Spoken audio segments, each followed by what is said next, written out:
everyone. Welcome to another episode of Nyaka News. Today we're featuring Rachel Souza.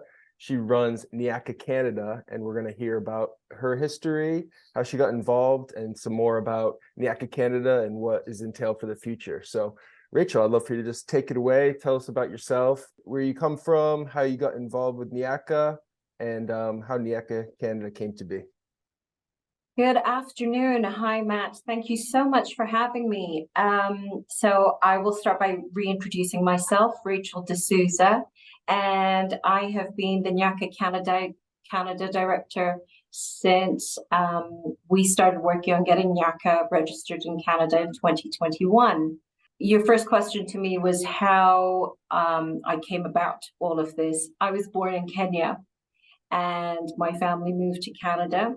And all through that time, I knew that the kind of work I wanted to do would be back here in East Africa. And so I've actually spent the better part of the last 20 years working in the Horn in East Africa with conflict, communities in conflict and recovery. And when we relocated to Uganda, we got into the development side of things.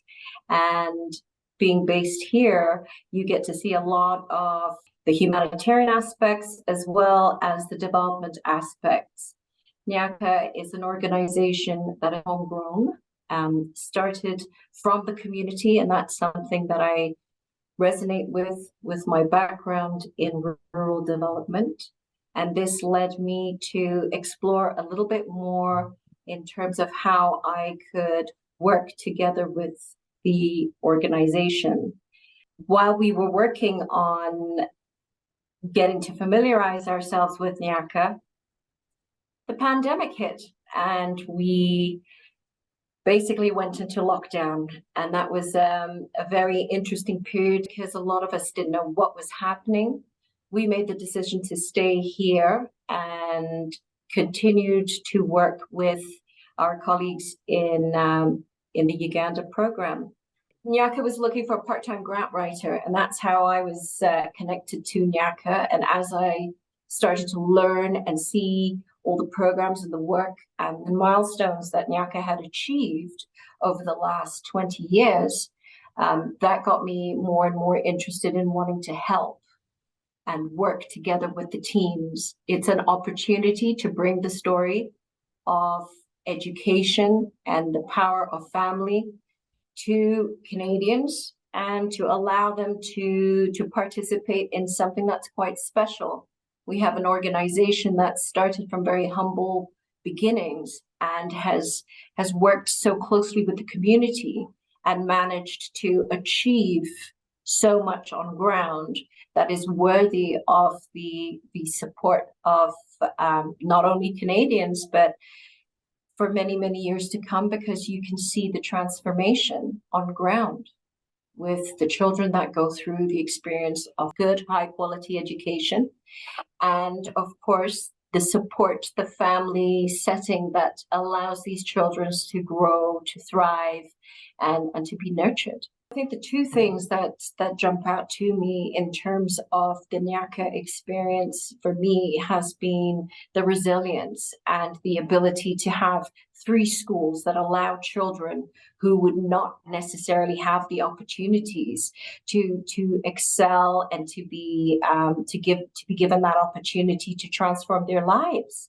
And at the same time, feeding into the community and into the families, their grandmothers, for example, who are tasked with parenting for a second time, to have the means and the ability to not only learn these soft skills, but to also find ways to ensure that these children and their families are looked after while their children are going to school. What I find the most interesting is that these are long-term plans, and plans that allow us to really sort of see a child go from nursery school up into secondary and onwards into university, and then coming back and giving back to their communities, which is not something I've necessarily witnessed in working with other organizations and programs.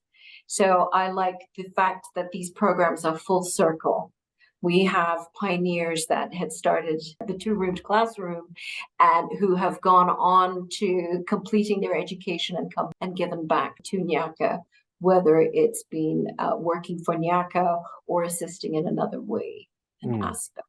So this is quite unique. You don't necessarily get a chance to see that in this kind of work. Jackson had approached me and had said that he had been speaking to many of Nyaka's Canadian supporters who had been waiting for that opportunity and chance to be registered in Canada. We were talking about working together with the founding board, and what would probably help the board was to have someone like myself work alongside the board where I could help this voluntary board to register the organization in Canada.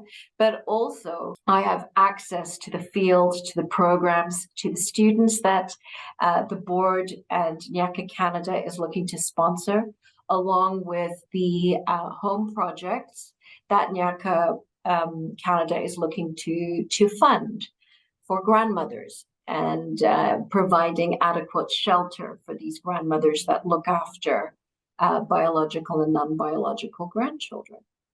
So it sort of just all aligned itself and came together in that way.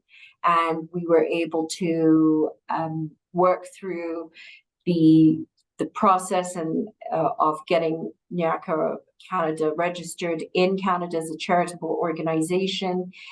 And I must say it's interesting because we have a board that's based on the East Coast and some of our members are based on the West Coast. So it has allowed us to tap into Canadians on both sides of the country. And our hope is to create a mosaic across Canada where we can share and bring the story of sponsorship of children in school and of grandmothers who care for these young grandchildren. Currently, we are looking to sponsor 40 students that attend the 3 Nyaka schools. That is the 2 primary schools, Nyaka Primary School, Kutampa Primary School, and the Nyaka Vocational Senior Secondary School. And for the moment, we've set our target for 13 grandmother homes. We've also recognized that with Nyaka being new to a Canadian audience, that we are looking to also introduce Canadians to Nyaka via 2 smaller campaigns, which work around supporting students with uniforms or meals or scholastic materials. And on the side of grandmothers, much needed items such as garden hose, solar lamps, which we don't normally think of outside of if we were going camping, but you know, the area of Nyakagezi and Rukungiri are not necessarily connected to the grid. And so a lot of times children are also trying to do their homework in the dark. In terms of Nyaka Canada in the next 10 years, I would say probably having chapters of supporters across Canada that are involved and committed and supportive of the programs in Uganda, which they would be able to see for themselves, are transforming and have had an impact on the communities that they are supporting. I think that's important. And I think we have that ability to make sure and create those necessary connections to allow folks to see that their donations have reached community members who in turn are able to communicate how that has transformed their lives.